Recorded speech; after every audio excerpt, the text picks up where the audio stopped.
and a warm welcome to all of you for this wonderful occasion on the behalf of PG and Research Department of Biotechnology and Kongunadu Arts and Science College. Today we are gathered here to listen a lecture on recent scenario in antibiotic resistance and bacteriophage therapy with the right person. We would like to begin this program with a prayer song. For this, I request Jai Santosh Krishnan from 2nd MSc Biotechnology. Santosh? Yes, ma'am. Are you audible, ma'am? Yes. Please keep us.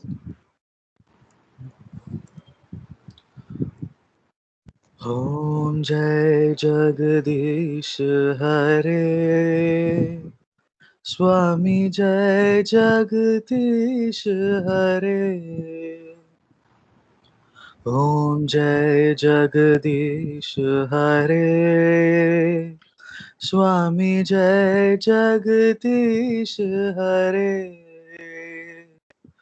भक्त जनों के संकट दास जनों के संकट क्षण में दूर करे ओम जय जगदीश हरे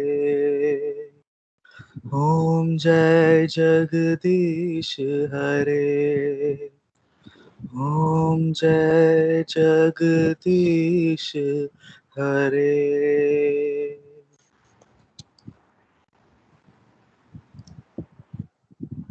Thank you, Santosh. Now I would like to invite Dr. R. Shivaprakash, Associate Dean R&D and our beloved head of our department UG to welcome the gathering. Sir, please. Thank you, ma'am. Am I audible? Yes, sir. Okay. A warm good afternoon to one and all who has joined me here online. Well, students from India and also students from Malaysia for this webinar on recent scenario in antibiotic resistance and phage therapy. Thanks to each and every one of you for being here with us today. I'm very pleased to be able to welcome you, all of you, and who like me are very eager to learn about the recent developments in the field of antibiotics. At the outset, I would like to thank our beloved President, Dr. M. R. Chami sir, and our always energetic and enthusiastic Secretary ma'am, and Secretary and Director, Dr. Vasgi ma'am, and respected Principal, Dr. Lakshmanasamy sir, for giving me this opportunity to welcome you all on this occasion. On behalf of the management, the organizers of this event, that is students and staff members from our department, I would like to welcome our speaker, Dr. Ramesh Nachimuthu, who is an assistant professor in the School of Biosciences and Technology in Vellore Institute of Technology, Vellore, for consenting to enlighten us today with this topic. Now, recent events with Corona, that's COVID-19, that we are currently witnessing in this century has shown us about the various vulnerabilities that do exist in our healthcare with regard to the treatment of infectious diseases. Now, this is stark reality and is only the tip of the iceberg. Now, antimicrobial resistance that is being attained by bacteria and fungi has the capacity to bring all recent medical developments to a standstill. Even a surgery can become life-threatening, and because of that, the morbidity and mortality associated with it will threaten our own livelihood on this planet.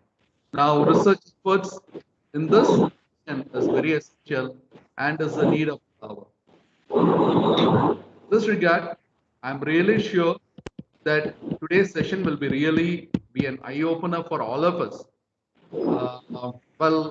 Since I am also a medical microbiologist, like I got really excited about this topic and went to speak something about the today's topic. I don't want to take too much of your time, and since I need to leave some time for Dr. Ramesh to fill you in with this talk. So once again, a very warm welcome to each and every one of you, deans, my colleagues, HODs, my staff members and students who have joined over here. A very warm welcome to all of you again. Thank you.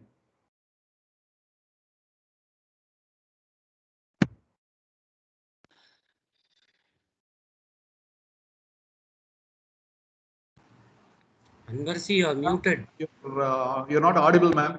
You're muted. Sorry, sir. Thank you so much, sir. Now I request Dr. M. Gokul Ramnath, Assistant Professor in Department of Biotechnology, to introduce our chief guest for this afternoon. Gokul, sir, please. Am I audible? Hello. Yes, sir. Please proceed. Okay. Thank you, ma'am. Good afternoon, all. It's my great privilege to introduce the resource person of today's program, Dr. Ramesh Nachimuthu, who has been called as a page man in scientific community. He has completed his master degree in applied microbiology from Periyar University, Salem, and PhD degree in microbiology from Bharathasan University, Trichy. He is specialized in medical biotechnology, medical microbiology, especially antibiotic resistance, phage therapy, and infectious diseases. He had received 4 research travel grants, 2 from CSIR and 2 from Department of Science and Technology. He was honored with Young Scientist Award from DST SERB Government of India in 2013, and also he was the awardee of Scientific and Industrial Research Council of Turkey and British Society of Antimicrobial Chemotherapy UK. He had completed 1 DST SERB project, 2 consultancy projects, and having 11 international collaborations with different countries like Turkey, South Korea, US, UK, Canada, etc. He is also being a member in several national and international scientific committees and societies. He has published 40 research papers in peer-reviewed journals, 2 book chapters, and submitted 168 gene sequences in NCBI GenBank. Currently, he is working as an assistant professor and also supervising 5 PhD research scholars and 30 graduate students in School of Bioscience and Technology, VIT University, Vellore. It's a great pleasure to have such an eminent scientist with us in this occasion. Thank you. Thank you, sir. Now I request our beloved head of the department, PG, and also the Dean Academics of our prestigious institute, Dr. S.R. Madan Shankar, to share few words. Sir, please. Good afternoon to everybody. Good afternoon, Dr. Ramesh. On behalf of the management, I welcome you for this lecture program. Madam was supposed to join today, but Madam had some work today, so she didn't join. She has conveyed her best wishes to you and also to all the participants here. And not taking much of the time, I hope to hear the lecture. And I request all the participants to make note of this lecture series, because we have included this in our current syllabi as well. So it will be useful for you when you start reading this in your syllabus, and also please interact with the resource person. Hope to hear from you, sir. Thank you so much for accepting our invitation and being with us. Thank you. Thank you, sir. Thank you so much. Thank you, sir. Now I take over the session to our guest of the session, Dr. Ramesh Nachimuthu, sir. Sir, please. Yeah. Thank you.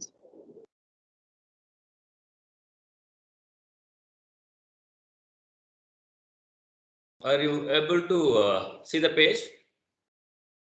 Yes, yes, sir. Yes, sir. Just a minute. Full screen போட்டுக்கோங்க.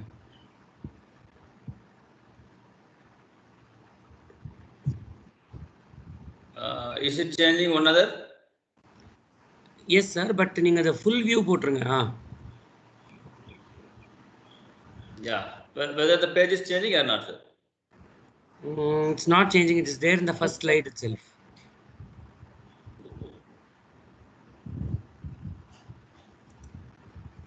So when I go with full slide, it shows it's not No, coming. it's still in the first slide. It is still in the first slide. Now? No, no. It is still. Sir, நீங்க close பண்ணிட்டு திருப்பி share பண்ணீங்கன்னா வந்துரும். Usually we do. Okay, just let me check.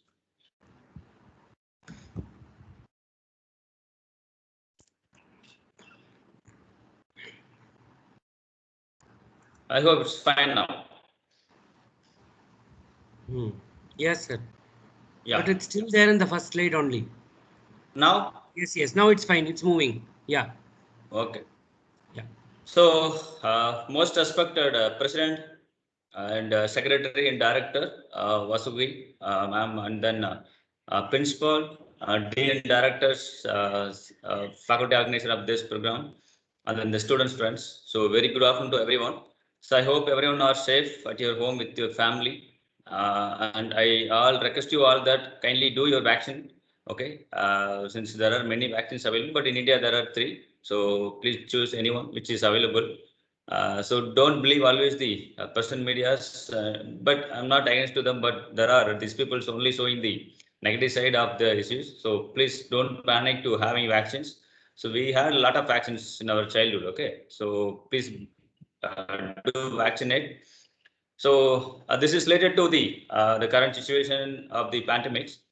So as they introduced, I don't want to further waste to again extend my profile everything. So this is my third talk to the to your reputed institutions, Kongunadu Arts and Science College. So I had been associated with the Department of Biotechnology and your entire colleges. So I thank the management once again. I thank my the secretary, Mrs. Vasu Eka, so for giving me the opportunity to share my views with you all. So I hope everyone belongs to biotechnology background, biology background. So today I'm going to discuss about the antibiotic resistance and bacteriophage therapy. So I don't know how many were now the most familiar with this field, but that's why I'm going to give you the research output. Mostly I'm going to share what I'm doing in my laboratory. I'm not getting any other point from any others like that. So we are just going to it.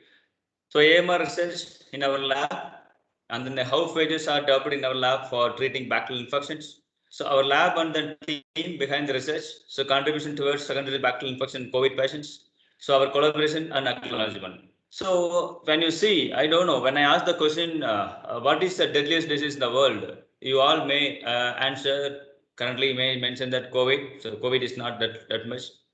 You may answer Ebola and HIV and TB and cancer, diabetes like that. Okay. So I hope I think so. When someone asks you, so you might have answered like this. But what I'm saying is there is a most deadliest disease in the world is the superbugs. Okay, superbug caused by the it is called is a pan drug resistant clinical pathogens PDR. Okay, so I hope everyone knows the MDR multi drug resistance bacterium clinical bacterium, and after that extreme drug resistance and pan drug resistance. Okay. So antibiotics nothing but it's maybe synthetic, semi-synthetic, and natural. So natural nothing but it's from the microorganisms, right? So everyone knows that the penicillin from Penicillin notatum. So the streptomycins. So there are bacteria and there are many bacterium and fungus producing antibiotics. And also we have some synthetic antibiotics. Okay. So sulfonazole, sulfonazepam. There are many. Okay, but what happens? The scenario changed. Okay. So the first antibiotic discovered in the year of 1928, okay, the penicillin. So after that, its resistance was noted in 1940s. But officially, it might have done before itself. The same for the tetracycline, 1953, and then the macrolides. So the swan, all the fluoroquinolones, carbapenems. So the world there is a two reserve drugs called means the last resort antibodies called carbapenems, colistin, and tricycline. These 3 are the last resort antibiotic for the patient who are infected with multi-drug resistance and extreme drug resistance. Okay, so past 30 years, new antibiotics discovered. So only what we are doing, we are just changing the side chains of the antibiotics, and then we are improving it, and we are going for a combination therapy. Okay, so it's all because of what happens. It's all overuse, misuse, and improper use of antibiotics. I know there is a 2 cases. One case, if the patient is infected, he or she may be having a fever or a cold or something. What you should do, you should go to the clinicians. The clinician has to ask the patient history. So where you went, what was your history of traveling, what kind of food you ate. So have you met any infected persons like that? They have to ask. And then after that, the clinicians decide to send your body fluids to the microbiology laboratory. So the microbiologists will find out they may take 1 or 2 days because they have to culture the microorganisms and then they find out, and then they have to go for antimicrobial activity. Okay, antibiotic sensitive pattern, they have to do it. So based on the antibiotic sensitive pattern or antiviral or antifungal, they have the second day the microbiologist will prescribe, suggest the clinician that so these are the antibiotics are sensitive, these are the antibiotics are resistant. So based on that, the clinician has to prepare, the prescribe the antibiotics to the patients. Okay. For example, for he or she may be infected with urinary tract infections. So that is caused by E. coli, okay, E. coli, maybe some protein sometimes. And so the based on the load of microorganism, the clinician and microbiologist they suggested I have to take antibiotics for 10 days, for morning and night. So totally 20 tablets, maybe 200 mg to 150 mg, like that. Okay, so it's a narrow spectrum. So after getting the prescription, the patient goes to the pharmacist, and the pharmacist, what happened, whatever the clinician prescribed, they have to give, and the person, infected person, to must get the complete course of antibiotics. But is it happening? No, never. What happens, as soon as you got the prescription, you are going to the pharmacist and insisting the pharmacist to give 50% for the clinician prescribed. Okay, means that they are deciding that themselves that they are since the clinicians prescribe 100%, he or she just got only 50%. And when go to home, they may continue for 2 to 3 days and they feel better, and then what happens? Okay, let it stop. So they will not continue the full course. So what happens? Improper dose of antibiotics given to the microorganisms. Okay, here the patient went to proper side, the clinician did his duty properly, microbiologist did his duty properly, and then even the pharmacist. But the problem is the peoples. Another case, the peoples directly won't go to the clinicians. Okay, what happens? Directly they go to the pharmacist and insist to give antibiotics. Okay, antimicrobial sometimes. Now you can see the remdesivir. Okay, so without prescription, whoever can buy the antimicrobials on the over the counter. Okay, so the pharmacist doesn't know what kind of the pathogens he or she got infected. It may be bacteria, maybe fungus or a virus or protozoan, but the people simply prescribe antibiotics. Okay, that too broad spectrum antibiotics. You know that antibiotics has a 2 spectrum, narrow spectrum and broad spectrum. So if the patient is infected with urinary tract infection that is caused by E. coli, that is we can prescribe narrow spectrum antibiotics that will kill only gram-negative bacteria. Okay, not only it kills the gram-negative bacteria, it kills other normal flora of it's coming under gram-negative. Okay, so what happens? The pharmacist he prescribes broad spectrum. That broad spectrum will kill both gram-positive and gram-negative, and also that our total, for example, if a person's weighing 60 kilogram, okay, you have to minus 2 kilogram for microorganisms. Okay, our microorganisms, it consists nearly totally throughout our body. It shares 2 kilogram of weight. Okay, so when you take continuous antibiotics, you are going to lose all gram-negative and gram-positive bacterium. Okay, not only the cost. For example, if you are going with the narrow spectrum, the cost of the antibiotics may be 1 rupee or 1.5 rupees. But when you are going for a broad spectrum, it may cost you 7 to 10 rupees, sometimes 20 rupees, sometimes 70 rupees. Okay, and now because of overuse, misuse, and improper, in some cases, what happens in some of the houses? The father may be infected, and the doctors would have prescribed antibiotics, and he didn't continue the full course of antibiotics. Still, it's remain on the same. So next time his wife got infected, I don't go to a clinician. Please take the same antibiotics or same medicines. Okay. So see, he doesn't know that what's infected. He might have infected with Pseudomonas. He might have infected with E. coli or some other Staphylococcus or Candida. Okay, different. So this is what misuse or use, improper use of antibiotics. It's become resistant. Or nowadays we can call it as superbug. That is called pan-drug resistance. Okay, PDR. So the bacterium called as superbugs. Once the bacterium resistant to all available antibiotics in the world, it is called as pan-drug resistant. It is worse than the corona. It's worse than the AIDS. Even we can AIDS has the ART, antiretroviral therapy, that can keep the patients until 5 or 10 years after. Okay, for corona 2, if you find out properly, definitely we can save the patient. Okay, if you see the cases, mostly they did not go to the clinician on the day, the same day, same symptom. they simply manage themselves with the pharmacist. Okay, what they does know. For example, when I went to UK, I purposely, asked, when you go to some other countries, when you go to some other part of the India somewhere, definitely you'll get common cold. Okay, so when I purposely asked the pharmacists in UK, they said, please go to the National Health Service, okay, NHS in UK. If you go to NHS, they will not admit you for common cold. Means that cold and common fever. Because if you leave for 4 to 5 days, the common cold will go automatically. It's caused by rhinovirus. So if you take antibiotics, it definitely won't work.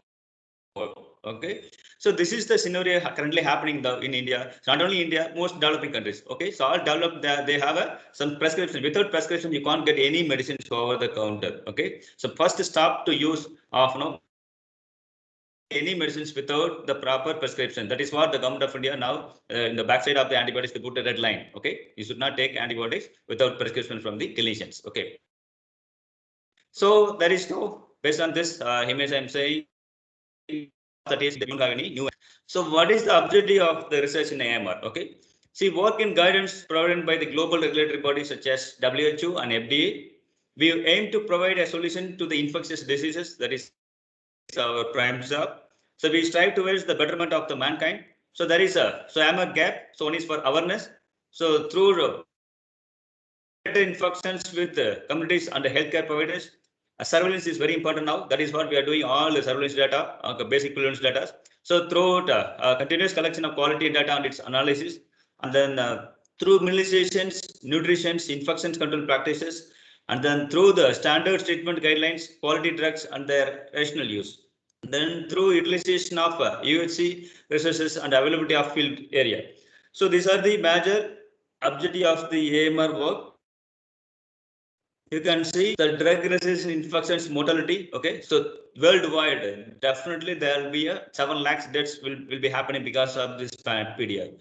Alone, the Europe alone, definitely there will be 50,000 deaths will be, we estimated by the review of antimicrobial resistance. Okay, so just imagine this is going to very big issues in future. It's already started. Okay, it's started to spread. It's all because of the human beings. We can't blame anyone. We cannot blame the clinician. We can't blame the pharmacist. We can blame the government. We can't be nobody. We can't blame. Okay. Also, not only for human purpose. In India and China, we are using a lot of antimicrobial agent for the forms. Okay, we are using tons and tons of antibiotics that is going to the since it's going through the excretory, it reaches the soil, still remain the same. Through the crop, it's come to us. Okay. So the key facts released by the WHO in 2020 for the raising AMR. So the AMR is a global health and development threat. It requires urgent, multi-sectoral actions in order to achieve the sustainable development goals. Okay, now we are started with the One Health approach. Okay. We are also one of the team that. So WHO has declared that AMR is one of the top 10 global public health threats facing humanity. Just imagine, top 10. So misuse and overuse of antimicrobials are the main drives in the development of drug-resistant pathogens. Okay. So the lack of clean water and sanitation and the inadequate infection prevention control promotes the spreads of microbes. Yes.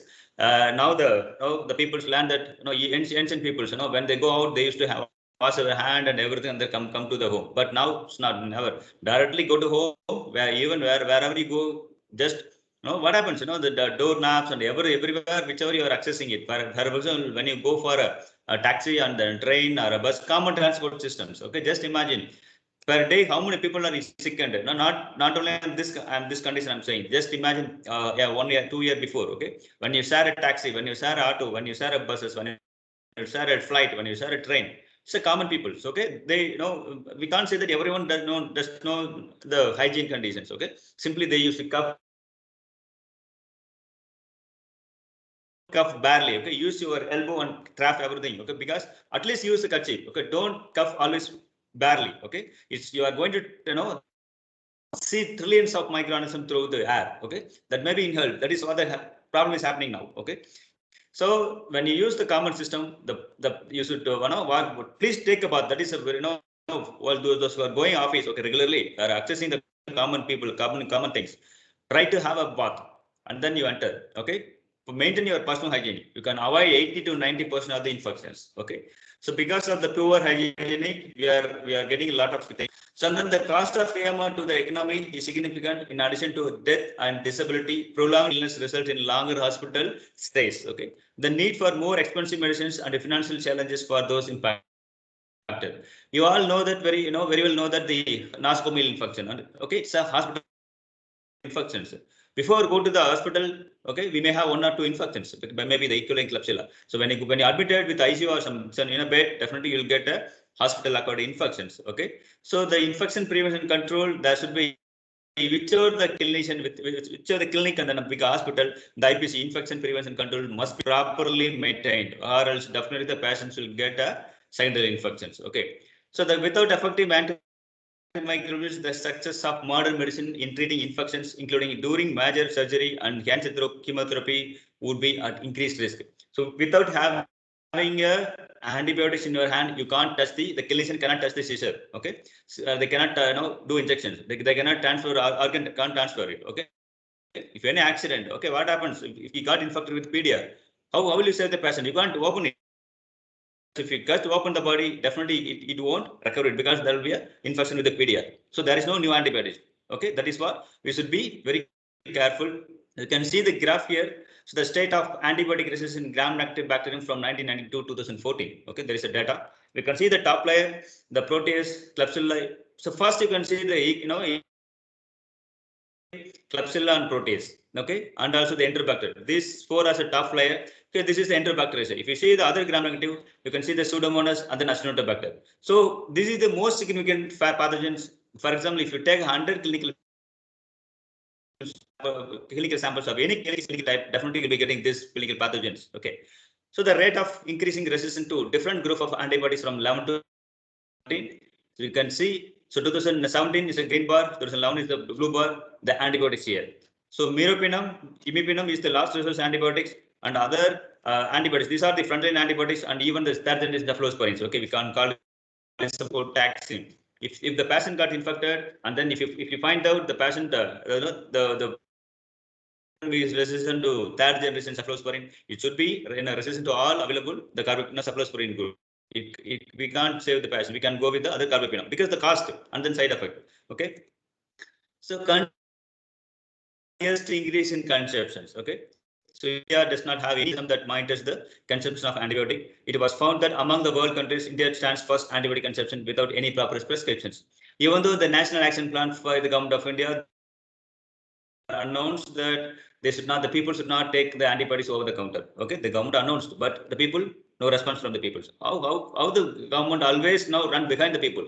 They have given clear guidelines. Okay, don't take antibiotics without proper prescriptions. Okay, but the poultry farm and cattle farm, there we are using a lot. You can see here in India, this is the 5th.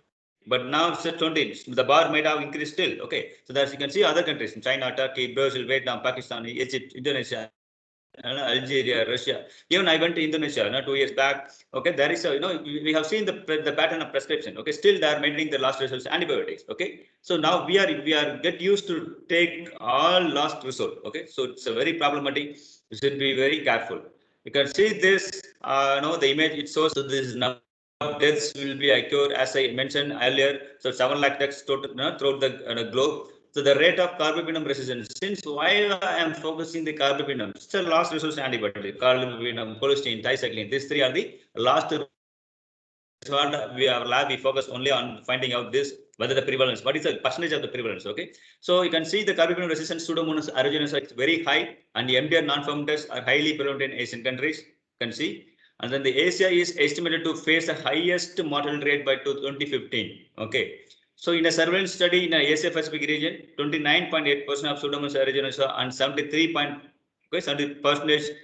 Acinetobacter baumannii. So the Pseudomonas and Acinetobacter baumannii, the CDC, Center for Disease Control, and WHO world top 10 priority list, priority pathogen list, PPL. So they kept this. So once the clinician find out this, okay, they should be very careful with the antibiogram sensitivity pattern. So what are the sensitivity? What is the resistance is there? So they should go. You can see the Asian alone. So this is the case. As I mentioned already, we will be going to have So our AMR research, what we did so far, this is general data. So what we are doing in our laboratory.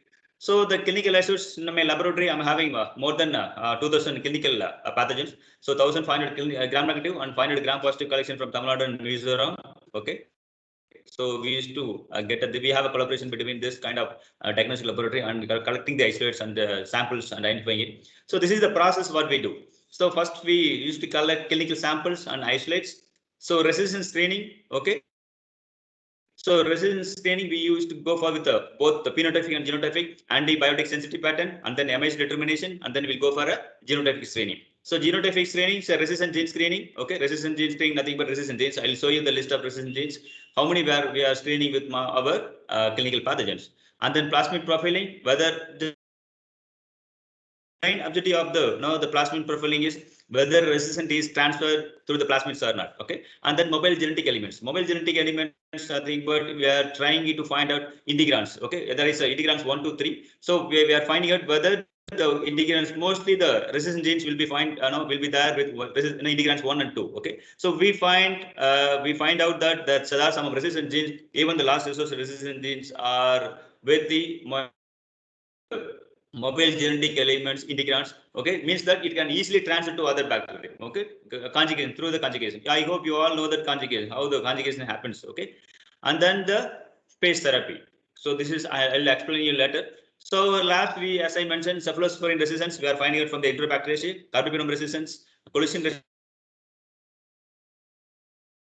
and emerald message. So I hope you can see it. These are the resistant genes. Okay. These are the resistant genes. We have a primer, more than 70 to 80 resistant genes in our laboratory. We used to screen NDM, oxacillin, KPC, IMP, AIM, BIC, DIM, SIM, CTXM, complete CTXM 1, 2, 8, 9, 76, WIM, JES, OXA, MECA, and METSI. This is for MRSA. Okay. So far, we have screened more than 92 genes from CTXM and 38 genes got amplified in NDM1, 37 from OXA48,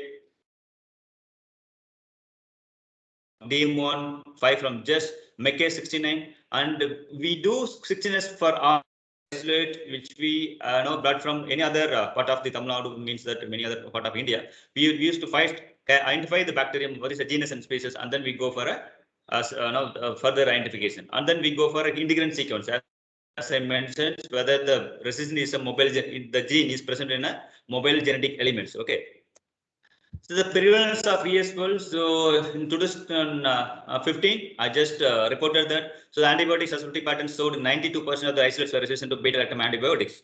So in early 2005 and 6, when I was a technician in a microbiology laboratory, we used to receive more than 300 to 400 isolate, means that the pathogens, okay, the clinical pathogen from the clinical samples. Among 3 or 4 is ESBL, extended spectrum beta-lactam, means that the bacterium resistant to beta-lactam produce a beta-lactam an engine that blocks the beta-lactam antibiotics, and it cannot work against that. Find out that there is, just see, 92% is not an easy task 4 or 5, 6 years. Okay, that too we can see E. coli, Klebsiella, it's dominate always. Okay, so the result, as I know, the left side is a E. coli, and then the right is a Klebsiella pneumoniae. You can see the resistant. Okay, all the drugs resistance. In imipenem is also imipenem, but this is based on the disc diffusions. But it is sensitive, but it's a Klebsiella is a resistance. So we have screened CTXM genes with this isolates. We got amplified, so it is already sequenced and submitted. There are 29. As I mentioned, there are 29 isolates found to have a CTXM group 1. So another studies, the characterization of carbapenem resistance from Tamil Nadu. So we did this study, and then we have screened the oxacillin, NDM, IMP, KPC genes. So also we did the MIC 1590. So it was 0.121, 16 mg per liter. So out of 93 isolates, 16 carried NDM, which include the 19 E. coli. See, you can see whichever the data I am showing it, you can find out the E. coli and Klebsiella, and then Enterobacter, and then the Pseudomonas. Okay. Even we find out new report from the Enterobacter, and then Providence reticuli. It got amplified with this genes. Okay. So another study is the distribution of carbapenem and colicin resistance in gram-negative bacteria from Tamil Nadu region in India. So we announced the aim of the study was to determine the carbapenem and colicin resistance. Since you may ask me that why I'm focusing only the carbapenem and colicin. So since it is the last resource antibody, we must know the prevalence data of the locations. Okay, so it will be helpful for the clinician to give the the treatment for the patients. That is what we are focusing in this aspect. But the basic lines, okay, the frontline antibiotics still there are, we can use this frontline antibiotics, okay, but because this locations, okay, the locations we use lot of last antibiotics, that is what we lost it, and we are doing the preliminary studies. So we got even we have screened the collucin resistant, the mobile collucin resistant genes MCR1 and 2, but it didn't amplify. And also we have studied the integrins class 1, class 2, and class 3. And it got amplified, and then it was some submitted in NCBI. So under studies in the genetic characterization of plasmid encoded ESBL CTXM, it is coexistent with NDMN. Okay, that is a new report. So the percentage, the MSC showed 76%, and then the CTXM was present in 34 isolates. See here, and then the NDMN 6, and then 42 isolates. So the class 1 integrants in 22 isolates and class 2 in 5 isolate studies means that it is ready to translate resistant to any available antibiotic. See, I know the sensitive bacteria nearby this. Okay, it may be soil, maybe water, it may be air, wherever it may be. Okay, so you can see the top layer E. coli here in 33, total number is 33. It got amplified. CTXM 9, 19, Indium, Oxa, class 1, class 2. And then gene cascade. Okay, so totally it got amplified. So the cefotaxime called in extended spectrum beta lactamase. Okay, so on the meropen persistence isolates distinct. So we that is what our focus. You can see the E. coli. Okay, so this is a DIM1. So DIM1, so it's a metal beta lactamase gene. So first identified in Pseudomonas aeruginosa from Tamil Nadu. So it got we got the sample from the hospital door. Just imagine hospital door. Each and every one, see wherever you go, where you access, first door of the hospital. First the door, whichever may be hospital or theater or a mall or a home, whichever may be, the door knob. So we got this gene in a door knob. Just imagine, it's not an easy task. We just reported the first time. So so very that is what wherever you're going, wherever you are touching it, please wash your hand, at least be safe of use your back, the elbow or your back finger to open it or close it. Okay, so just a minute. Yeah, so the study also highlights the DIM1 was found in shared homology with other carbapenem genes such as imipenem, GIM1 and SP1. So BIM and NDM types means that it resistant to even the high level. Okay, so another important study, whether we want to test whether the common the autoteller machines, ATM machines in the common access biometric the scanners everywhere, whether the microorganism is there or not, even if it is there, whether it is contained the microorganism, means that MDR gene or not. So this is the first study. We find out, we just take a sample from the ATM machines, and then we just screened. So none of the 46 isolates. So we got 46 isolates. It never got amplified with any. Luckily, it not got heavily amplified with NDM and CTXM. So the study highlights the possibilities for the presence of other type of ESBL. Maybe definitely it may be the pathogenic bacterium, maybe the consider E. coli, Klebsiella, Pseudomonas acinetobacterium protease. Okay, so don't think that the surface will be clear always. Okay, definitely there will be a microorganism. So another important study, whether our Indian currency, okay, Indian currency has the microorganism. Obviously, it should have the the microorganism, but whether it has the microorganism or means that the multi-drug resistant microorganism or not, that is our main target. So we have collected the samples from different means. Tamil Nadu, Karnataka, West Bengal, Assam, New Delhi, and Gujarat. So the rupees, 10 rupees, 20 rupees, and 50 rupees we have collected and put in the sterile cover and then transported. So we just find it 75 bacteria. So baseless species, Staphylococcus aureus, E. coli, Klebsiella pneumoniae, Pseudomonas, and Salmonella. You can see here all are the pathogenic microorganisms. So multi-drug resistance was observed in 43 isolates based on the MIC test. So the presence CTXM 9 in 3 isolates were found to involve the conjugation with E. coli AB571. See, finding out the pathogen in the currency node, and then whether it is resistant. Yes, it is resistant to phenotypic, and then genotypically it is resistant, and also it transfer it resistant to other bacterium. That's called, we use the F- strains like E. coli AB571. Okay, so it means that if the bacterium in the currency contain the microorganism, that may have the chances to transfer it resistant to the sensitive bacterium. So the sensitive become also resistant. So that is the big issues now. So and then the very recent journal, we know the paper we published from the Journal of Antimicrobial Resistance. So the dissemination of carbapenem resistance and plasminogen encoding carbapenemase in gram-negative bacteria isolated in India. So here we focus on the carbapenem. Okay, so carbapenem, what is the range? You can see here the same as I mentioned, the E. coli and Klebsiella. You can see here in a gentamicin, amikacin, imipenem, ertapenem, amoxicillin, meropenem, and so meropenem and imipenem is the carbapenem base. Okay, so these two you can see it shares 43% of the resistance. So another study is the phenotypic detection of hypermycoviscous phenotypic in the colicin resistant Klebsiella acetoca from Tamil Nadu. So the hypermycoviscous in the sense hypervirulent. Okay, when you culture a bacterium, just test the loop of the loop with the colony, just pull it out. If this comes 5 mm, more than 5 mm, it is hypervirulent. Even we can test with the all resistant genes and along with the virulent genes. So that is called, it is a hypermucoviscous phenotypic in colicin resistant Klebsiella. So colicin resistant Klebsiella acetoca, we find out, and then we have tested it is a virulent, highly virulent.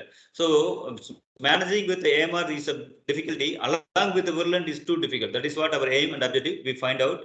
So it has a thing. So okay, so far we have discussed with the AMR, antibiotic resistant, and even antifungal. We did some HIV and TB patients with Candida albicans. So just imagine the situation that the bacterium called superbug that is resistant to all available antibiotics in the world. So if the patient got infected, so how will you treat the patients? Okay, so this is a big question mark. So that was I was thinking in the year of 2007 and 8. And immediately I just started with I was looking for alternate therapy. Okay, we need some alternate. So we can't save the piece. The throughout the globe we have 7 billion people are there. Okay, it is not an easy task to save the people. Like you can see the example for current pandemic. Okay, so the superbugs are nothing but it is not like the coronavirus. It won't spread that much. But only thing, if you are hygienic, it won't come to you. And okay, it's not. It won't spread through air. Okay, but there is no report that it spreads through air. But there may be the possibilities of spread. But for example, if you are sneezing it out, you are releasing a trillions of the droplet nuclei. Through the droplet nuclei, if you are infected with Klebsiella pneumonia, that is a PDR. That definitely will be found in the droplet nucleus. Okay, if somebody is present in the nearby, they are weakened with the immune. Definitely, they may have the chances of the infection. And that may be present. It may mostly 80 to 90% of the particles will settle down quickly because since it is a water droplets. Okay, rest will be 10 to 15% will float in. So there may be the chances of spreading it. So out of this everything, and we find out, okay, bacteriophage therapy will be the alternative to the pan-drug resistant clinical pathogens. So that is what I'm just going to share with the fact sheet. So there are many alternatives. Means that antibodies mediated, and then probiotics mediated, vaccines mediated, phage therapy mediated, and antimicrobial peptide mediated. I just gone through all, and then I just when I see each and every different field, antibodies, probiotics, vaccines, antimicrobial peptides, the phage therapy will it's a greater it already present in abundant. It's not a pathogen for us. Okay, it is it won't cause any disease for us. So cultivation and identification is very easy when compared with any other this other technique. That is what we just move on to the bacteriophage therapy. So the bacteriophage therapy, okay, I'm just going to give you a few an introduction. Okay, I hope you all might have studied in your books and any other materials. So yeah, bacteriophage is any one of a number of viruses that infect bacteria. Bacteriophage requires it requires bacteria. Bacteria is a food for the bacteriophages. Okay, like what we need. We need a food. Okay, we are depending on a food. But the same bacteriophage, it is a viruses. It requires food. Okay, that the food is the bacteria. Okay, it won't eat any other things. So it requires also it serves as a machinery for the bacteriophages. So they do this by injecting the genetic material. So bacteriophages are among the most common and diverse entities in the biosphere. Okay, we have in our body we have bacteriophages. Okay, it's not simply present in the soil, water, and air. Okay, it's there in our body.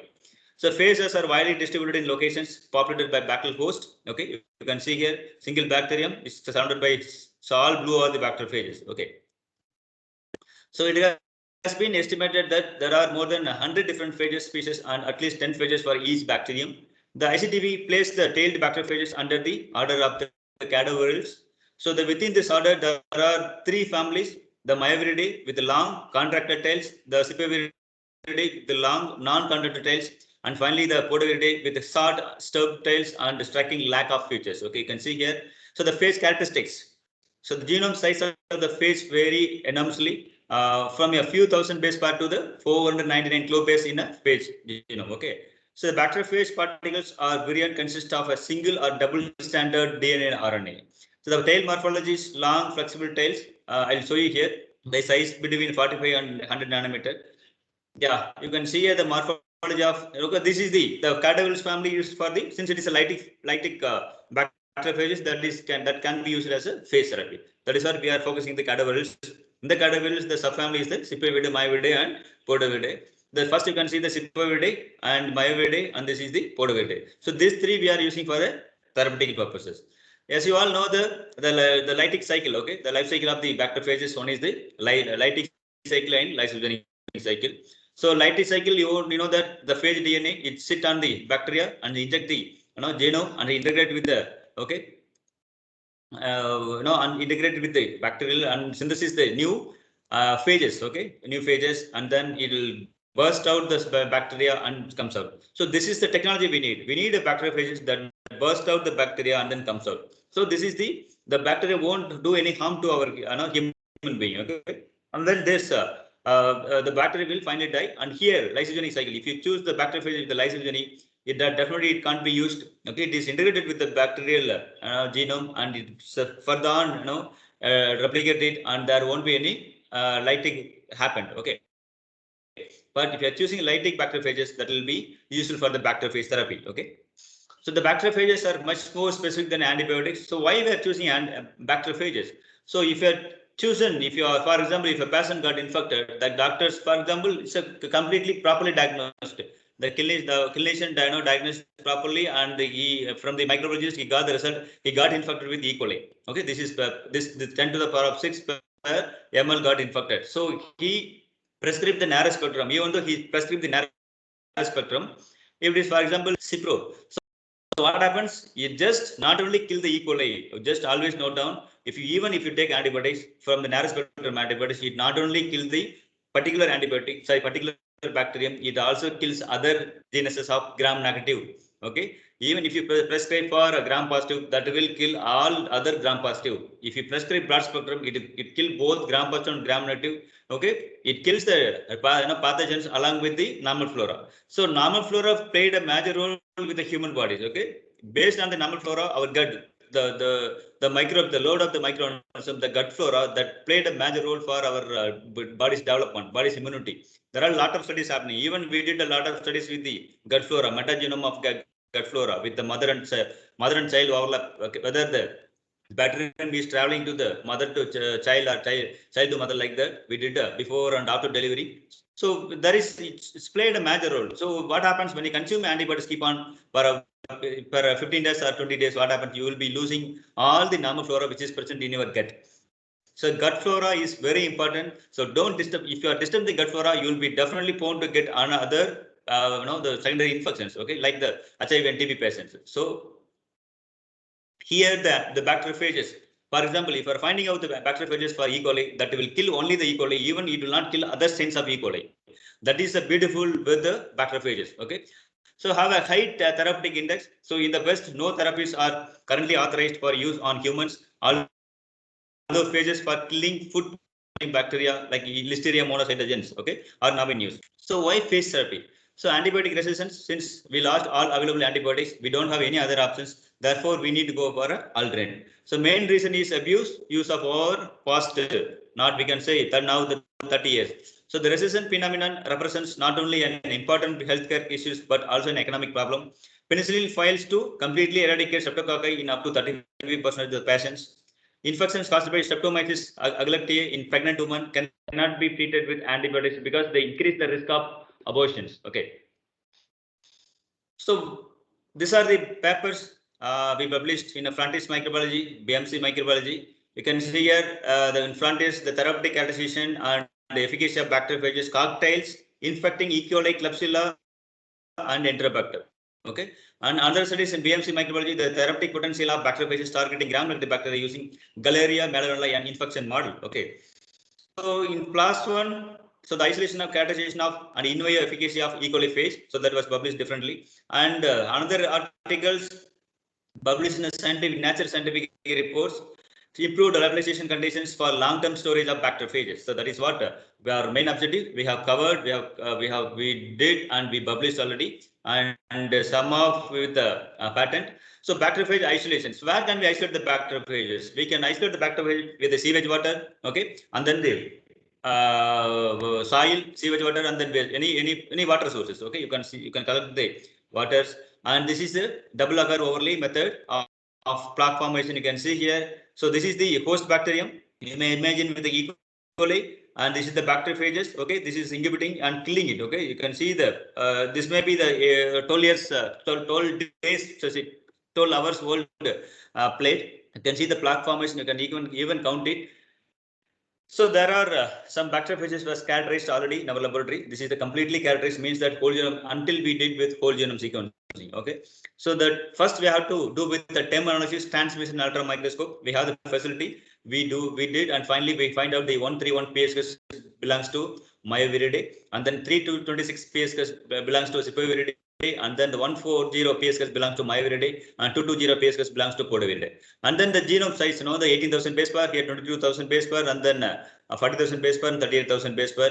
The protein variant, and then the mutation frequency, absorption velocity. So these are, don't confuse with it. I'm just sharing you and showing you the methodology, and just know how we are characterizing the bacteriophages. Okay, it's not necessary to learn. It's not possible to learn within an hour. I cannot explain everything. So the mutation frequency, absorption velocity, latent period, okay, burst size. Latent period nothing but how long it takes to multiply and come out. Okay, 25 minutes. And then the burst size, single bacteriophages.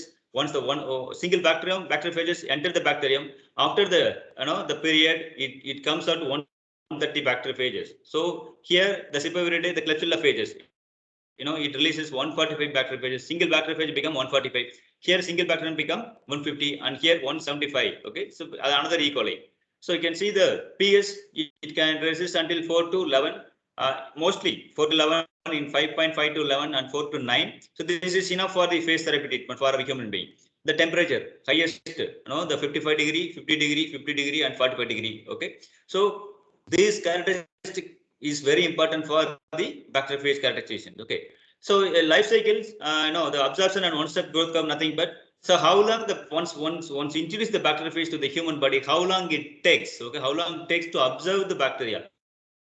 It takes nearly 25 minutes. Okay, we checked, we injected and checked. It takes nearly 25 minutes. It takes 25 minutes to bite the bacteria, because it need to find out. It need to swim it. And for example, if you are injecting through vein, okay, it reaches through the body, and the bacterium may be, it causes urinary tract infection. It may present in your kidney. It may be present in your gallbladder. Okay, so it need to find out, it travel it, and then go and find the particular bacterium and just attach it, and then after that latency period nothing but it just assemble everything to a protein coat and then tail and complete body. It takes nearly 15 to 20 minutes. Depends upon each and every bacteriophage has their own life cycle. We can't simply say that there won't be any common life cycle. Each and every bacteriophage has the latency period is different, burst is different, absorption time is different, everything is different. Okay, now you can see some example I'm giving here. 25 minutes here, around 15 to 20 minutes takes to completely enter, inject the genetic material and multiplications, and then burst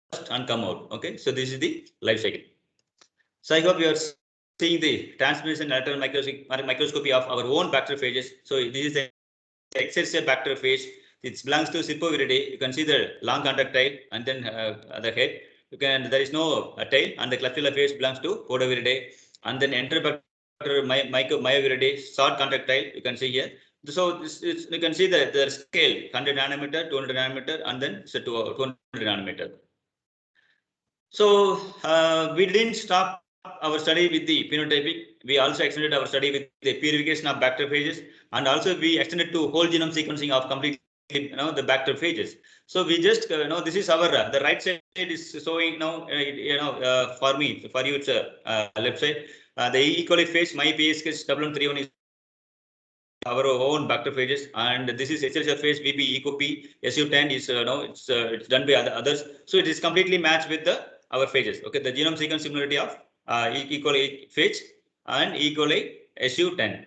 Okay, completely shares the homology. So what happens? So okay, in vitro it is working. Okay, in vitro it is killing it, and we want to see whether the bacteriophages working in an in vivo model. Okay, so in vivo model we have to go with rat or mice and monkey and those things. But that is at present it is not approved. Means that we need to clear the ethical committee and everything.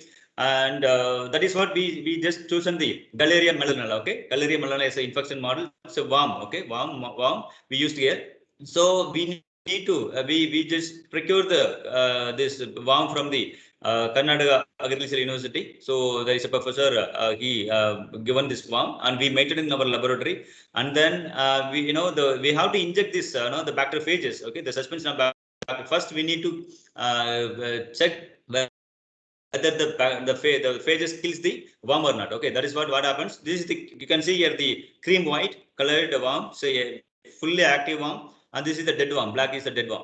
So you can see we have to handle this worm. It's not an easy task to handle the worm, and also we have to inject the suspension in the last left pro leg. That is that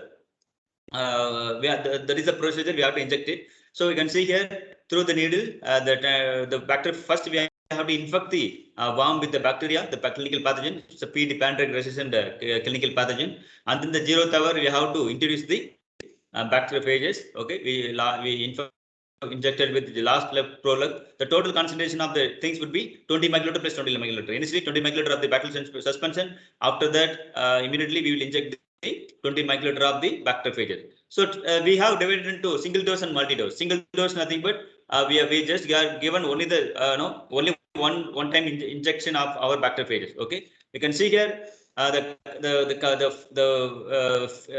clinical pathogen alone. Okay, the clinical pathogen alone worm died after 48 hours, but after injection with another worm with the bacterial with the bacteriophages, it survived. It given 96%. Okay, so the same you can see here.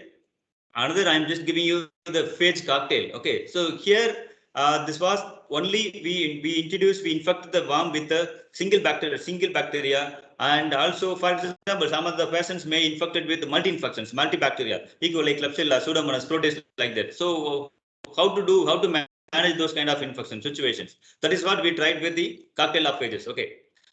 So the phage cocktail nothing but we just compiled 4 different clinical pathogen of bacterium, and then we mixed different the 4 different bacteriophages, and then we continue the same study. Okay, we replicated, and then we have got a wonderful result that okay. So the worm is completely recovered. Okay, whichever we injected, but only with the bacteria it is killed, and then the single dose it is killed after 96 hours, means that it didn't kill it, the activity of the worm is reduced. But when we go for a multi doses, 0 hours, 6 hours, 12 hours, 24 hours. Okay, so what happens? The viability of the worm is survived, and finally when we we check with, even we grind the worms finally and check it whether our bacteria is there or not, and there were no bacteria present in the worm. Okay, means that it completely eradicated. So livealization, I have shown a paper that it was published in a scientific report. Okay, now initially we had a clinical pathogen that is pan-drug resistance, means that there is no antibodies to treat the patients, those who got infected with pan-drug resistance. So we find an alternate way that bacteriophages. So bacteriophages is a genus specific. It won't even kill any other strain type of the same genus. It will be genus specific, and then we have isolated, and then we characterize completely. And now the bacteria, also the purification of bacteriophages with bacteria is difficult. Okay, and another important the lyophilization. Okay, storing of bacteriophages in a refrigerator long term is not an easy task, and there may be some contamination and losing of the viability of bacteriophages. Okay, that is what we did. Lyophilization is not a new technique. Lyophilization is an old technique. But what we improved here is we have used different excipients. Okay, that excipient is pharmaceutically approved excipients. That excipients should not disturb the viability of the bacteriophages. If you are storing the bacteriophages to the 10 to the power of 9 or 10, the packed forming unit PFU, it should maintain the same. It's not decrease even 1 or 2 lakh. Okay, even 1 lakh no problem. But if it's reduced 2 or 3 lakhs, definitely it is not good for the phase therapy. But at these conditions, that is what we did was there are many methodology available. And we modified all the methodology and we have used different excipients. Okay, that is called sucrose gelatin. Okay, you can see here the combination of sucrose and gelatin combinations. The PFU. You can see that the left side bar is called as PFU. Phase titer plaque. Okay, per unit per ml. You can see that it's maintain it the same. But rest of the combinations, glucose gelatin, 1 molar sorbitol, 0.5 molar sorbitol, PEG. We have used different excipients, and also we have kept in mind that the powder, for example, if you are life resisting the bacteriophages, that should be a pharmaceutically approved excipient. That excipient directly mixed with the saline and injected to the patients. It's not again, for example, if you are storing a life resisting bacteriophage in a powder, that should be again grown with the bacteria and purification, and again it may take another 2 to 3 days. So within the 1 or 2 days, the patient will die. So our ultimate aim to, for example, if I ship my powder to the US, it may take 24 hours to travel, minimum 18 hours to travel to reach the US.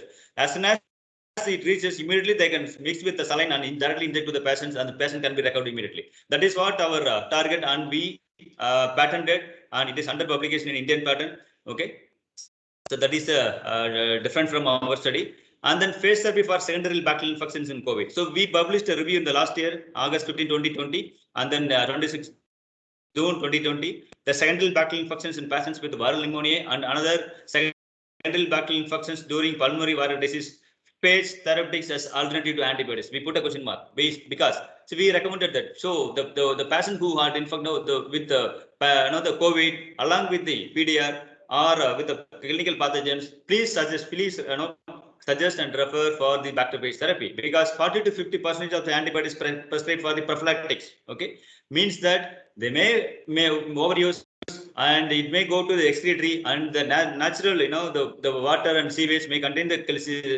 sensitive bacterium that become resistant. Also, it is a side effect to the clinical pathogen. The patients, okay, they are using last doses antibiotics because up to save the patients, because they don't have any other options. That is what we just we published 2 review in a Frontiers and microbiology. So both are in Frontiers, and after that the FDA, okay, Food and Drug Administration, they clear that they can use therapy to combat COVID-19 related to bacterial infections. So that is what our big victory. So another studies we extended to the the bacteriophage therapy for the aquaculture pathogenic bacterium. Okay, in aquaculture we are exporting a lot to the abroad, and we are importing to, and the fishes, and there are many aquaculture business is happening. Okay, so there are many bacterial pathogens. It's eradicating, and then it burning the economic things. And that is what we extend our study to find out. And we just chosen the Citrobacter species infection with the fishes, and then we infected and we recovered it, and it got published in Research in Microbiology, and it also is ready for a product. Okay, so with this, and in India, we started a society called the Society for Bacteriophage Research and Therapy. So 2019 in December, I have conducted an international conference in VAT. That is a society's second international conference in India. So there are more than 60 institutions were participated. Around 9 countries, she is the phage queen. Those who are women, those women are seeing this presentation. She is the excellent role model for the women. Yeah, you can't believe her age is now 86. Okay, I met her in US and requested her to participate in my conference.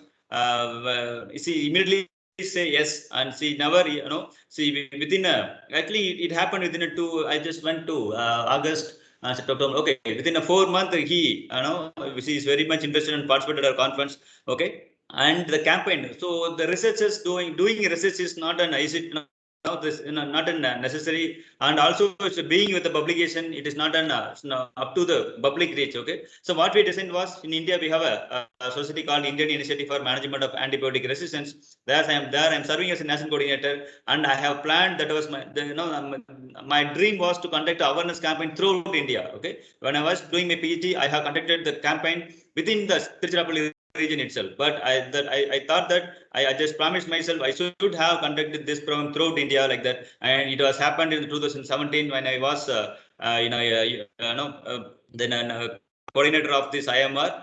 We conducted this program throughout. You can see here all the dots marks are the program happened. This is the coordinators, and then we reached 440 radio channels to broadcasted our AMR awareness campaign. So we usually every year the WHO antimicrobial resistance awareness week we are conducting in India. Okay, with our organizations. So we made a brochure. That brochure with the 9 different languages. We translate to 9 different languages and disseminated throughout colleges, schools, and everywhere. You can see the picture. You can replace that. Even auto wallahs and everyone. Most of the institutions we contacted. Even I have included your Conglomerate Arts and Science too. Dr. Amsavani, I guess, and somebody Bhuvaneshwari, they were there. And this is our latest news from our laboratory.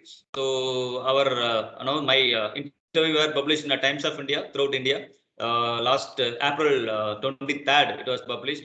So one of my PhD students, he got the Young Scientist Award from the Indigo with the 1.2 lakhs applications from the Europe and India. So those who wish to become a member in our IMR, please go through this link. You can do the screenshot and then you can later you can join. This is a membership login.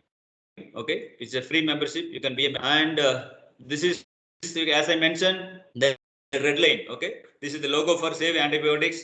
And when you see this red line, please don't take by self medication. Please get the go to the clinician and get the prescription and buy the antibiotics. So don't take antibiotics with the prescriptions. So this is my international collaborators around the globe. Already this is need to be extended to 16. I'm working with the 16 countries around the globe. This is my research lab, and this is my biosafety hood, and then he's a DPT, the president. He visit my lab. The whole team is Cecilia from Sweden. He is our national coordinator for IMR. Okay, with this, thank you so much for your kind listening. Please shoot me the questions, whichever you wish to do. Thank you so much.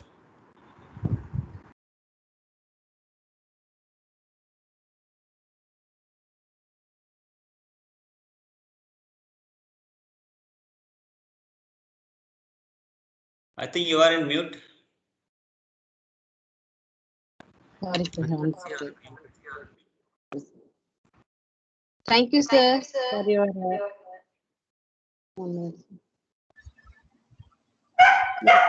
My audio is clear? Yeah, you are fine now. Yes. Thank you, sir, for your insightful and interesting, and also it is a very inspiring speech also. Thank you so much, sir. Thank you, ma'am. Now I request participants, please unmute your audio and ask your queries. Also, if you want to type your queries, you can type in the chat box. Sorry, I was just bit fast because I need to complete this. I need to go to other thing. That is what I just usually I do very fast. If you need any anything, you can have my PPT. It is there already. And please ask me any doubt in any kind of AMR and face therapy, anything. Yeah. Good afternoon, sir. Very good afternoon. I am calling from Malaysia. Yeah, please welcome, sir. Your talk was explicit and a lot of work. I don't know how you were able to manage so much work. So it's very extensively done, and very happy to know that so much work is going on in India. Yeah. Okay. We are actually working a little bit on carbapenem resistance in a hospital setup. Okay. And we are trying to proceed in that. I think you have given us a very good insight into phage therapy. Yeah. I hope I can contact you in the near future in regard to this. Definitely, sir. Okay. Thanks a lot, sir. Thanks a lot. Thank you so much. Please contact me so you can go to Google as Ramesh I will get you through Dr. Sivaprakash. I will get you through Dr. Yeah, please, Sivaprakash. sir. Please, sir. Welcome, sir. Thank you so much. Thank you. Sir, Ramesh, sir. Yeah, please. Can you stop sharing your screen? We have one or two questions in the chat box. Yeah. One question is, Is there any commercial product available as patch therapy from any pharma company? There are many, more than, I can say, I can list more than 100 companies around the globe. In India, there is Gangajan. It's located in Bangalore. They are working more than 50 years, I guess. And even from our side, we have more than 6 bacteriophage product. We are waiting for the patent. As soon as we got it, we will launch it. But we are waiting for the government of India's permission too. And another thing, and throughout the globe, there is a country called Georgia. Okay, so Georgia is still doing the phage therapy. They have in the Soviet Union, it was initially called the Soviet Union. Okay, so still they are treating the patients. I'm here. I want to mention on the information here. There is a patient from Delhi. He got infected with prostatitis. The infection with the prostatitis. He can't, cured with available drugs, and he was trying with even AIMS too. Okay, he was trying with AIMS, and finally he was about to die. And luckily, what happened? He was trying in Google what is alternate therapy for the multi-drug resistance, and he got the bacteriophage therapy from the Georgia. At the time, we were not working it here, and he got the information, and he went to Georgia since he is a big shot, and then his family is a publisher family, and he got all other information and support. He went to Georgia and stayed about 2 to 3 months over there. He took the treatment and he recovered. Now he came to India and he started Vitalis phage therapy, and he is associated with us. He's just published family. He just got information from Google. But there are many products available. Okay, in India, that is what we started a society in India. We have all leading scientists. We linked with our society, and those who need any help. Even every day, I'm getting a call from all part of India. Those who got infected with PDR, we are just directing them. So, for example, if a patient got infected with the PDR, there is no other alternate way. With the hospital ethical committee, and along with the DCGA, Drug Control General of India permissions, we can go with the bacteriophage therapy. Since anyway we are going to lose the patient, why not use this bacteriophage therapy? That is, yeah. Thank you. Sir, good evening, sir. Yeah. Thank you for your presentation. Sir, I have one doubt. Sir, Yeah, whether this phage therapy is applicable on MDR TB and XDR TB, because it is a old age infection and the regimens for these infections are very tedious. Whether we can find the treatment through your through this phage therapy, sir? Thank you so much for your really excellent question. Really, we are working with the Mycobacterium smegmatis. We have bacteriophages for smegmatis. We also, past a year, we are trying with Tuberculosis Research Center in Chennai. There is a TRC. I hope you know that the center. We already talked with the director, Dr. Tripathi. I think he went to my international conference as a chief guest. We are talking with them, and we want to test our smegmatis bacteriophages. Okay, smegmatis, Mycobacterium smegmatis bacteriophages to the Mycobacterium tuberculosis. So we need a facility 3. That is what we are waiting for from their support, and also we are looking with other TB research groups. So I hope our Mycobacterium smegmatis may work with the tuberculosis. Thank you, sir. Sir, I have one more question, sir. Please, Sir, you have please. told that in vivo model you have used worm, that is a Galleria melonella. Yeah. So whether we can use it for a normal lab study, sir, instead using mice model, because we need to Definitely you can use the Galleria melonella as a infection model. It's Okay, not sir. required any ethical approval or anything. Only thing you must know the how to maintain it. That is the thing. Okay. Rest you can't do it. So if we'll do, can you guide us, sir? Yeah, definitely. It's my pleasure. It's my great pleasure. I already associated with the Kongnad Arts and Science College past 3 years. I had been, as I mentioned, this is my third talk to your institutions. Yes, sir. So thank you very much, sir. Thank you so much. Thank you. Yeah. Sir, I had one question. Please. Sir, if any patients are continuously taking this patch therapy for a longer period or longer year, Okay. what are the challenges they will face during the course of a drug? Yeah, very Yes, good sir. questions. So how they can overcome the situation, sir? Sorry, can you repeat the second question? 1 second. Sorry.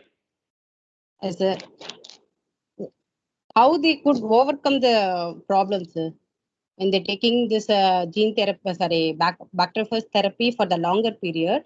If they got any challenges, how they could overcome the problems. See, if you are using the bacteriophage so long, what happens? The bacteriophage became mutant. That is what we also studying with the bacteriophage mutant. Okay, the phage mutant is very common since the mutation is very common in the biological entities, right? So not only even from our body itself, we are it's mutating from our gene, and then the bacterium, and then the virus and protozoan, everywhere it's happening. Mutation is a common phenomena. Okay, even the bacteriophages after the 100 cycle. Definitely it become, that is what I have shown the mutation frequency 1.1, 1.6 and 10 power of 9 like that I have shown you. Means that bacteriophage definitely, for example, if I identified a bacteriophage against the E. coli, okay, strain A, okay. So what happens after the 100 passage or 100 cycle, definitely the bacteriophage become mutations against that. So the God's gift already, from the nature we can identify new bacteriophages against to that. Okay, so rather than the spending lot of trillions of money to the antibiotics that may have a side effect, the cost is too high. But here we very simply we can identify only thing we must that we must know the techniques. Okay, how to identify, how to characterize those things. That's it. Rest we can manage it very easily. It is very easy than the antibiotics, I can say. Sir, I have a doubt, sir. I'm a student Please. here, first MSc Biotechnology. Yeah, please. How does this type of treatment prevent the normal flora of bacteria? See, the bacteriophages doesn't know the difference between antibiotic resistant and the sensitive bacteria. Okay, so we focus only on the because we wish to save the patients those who infected with PDA. Okay, that is what our aim. But it also kill the normal sensitive bacterium. Okay, we can use both sensitive and resistant. Okay, sir. Thank Sir, you. good evening.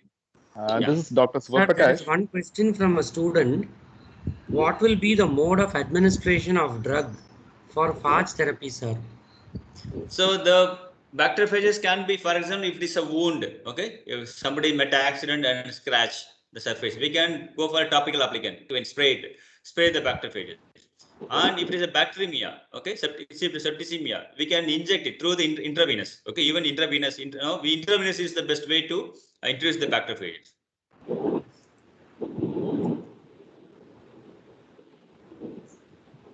Sir, Dr. Sivaprakash, sir has asked something. Yes, sir. Sorry, sir. I did not want to disturb you in the middle. Well, actually, I got a couple of questions. It was an excellent presentation. I think too much of data in a very short time. And that's why you had to just go for a little bit fast. Well, actually, you were saying that bacteriophage nucleic acid does get mutated.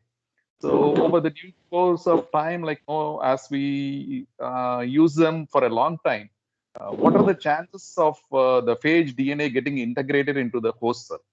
Are there any chances for it to occur so that it may become pathogenic to the human being? That's my first question. So actually, if you see our human genome, the human genome, you will find 7% of viral DNA in our human genome. So means that That's true. already there, human genome they did many years before. Okay, they already find out.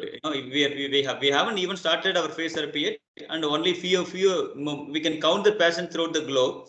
But already it shares 7% of the viral DNA with it. But we hope that it won't do any harm to our the genome of our human. It won't do any That's adverse. what we are. Yeah. I think even when we started the antimicrobial therapy, that's what we thought, and we'll have to wait and see. Well, my second question is, sir, when we come across a multi-drug resistant E. coli, I read in an article that says a single bacteriophage strain will not be enough to bring about killing of the whole serotypes.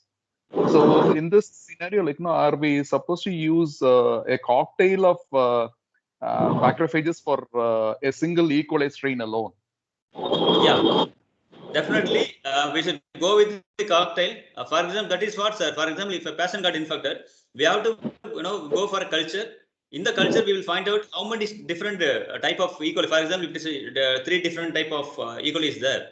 So in future, that is what we planned with the cocktail studies. Okay, we have tried with different genus. Okay, and that works well. But we hope so that even if you mix with same genus and different strains, definitely it works good. So there is no and competition and between these pages and thing. Only it requires a specific food. That's it.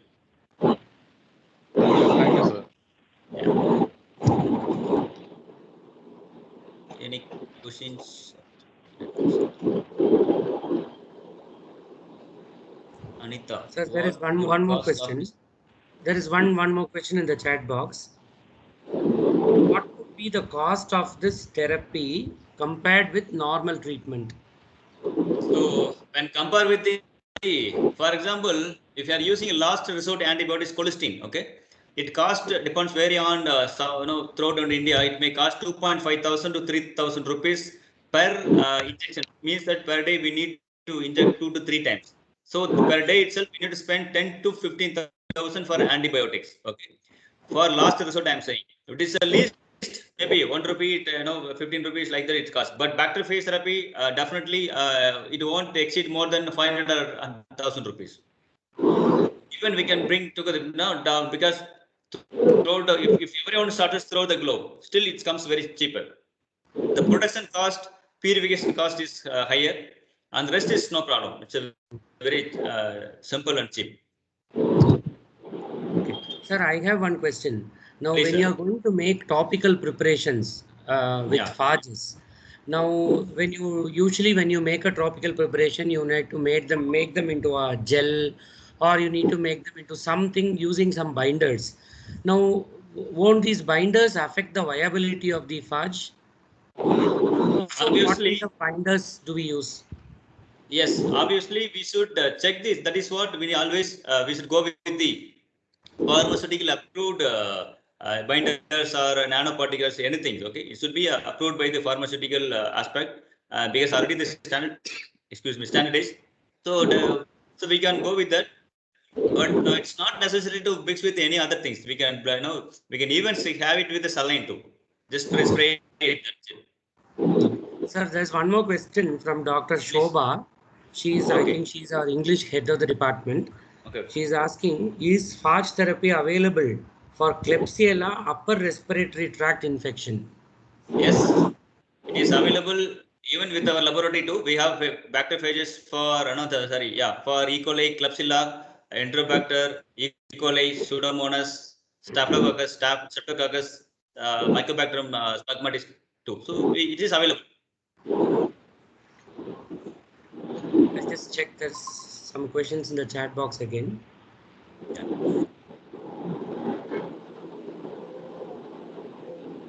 That's it, sir. So one more question, Doctor. Studies can be done in a normal microbial. Yes, Dr. Sugandhi, it can be done with any microbial laboratory with BSL-2 facility. You must have a BSL-2 facility. For example, if you are using a clinical pathogen and multi-drug resistance, you must have a BSL biosafety level 2 facility. Okay, so normal lab can't do. If you have the basic facilities, not a BSL facility, it's cost 2 lakhs. And then a normal incubator, and it should be dedicated to the particular work. Okay, it's not combined with any other works. You can do it. We have these facilities.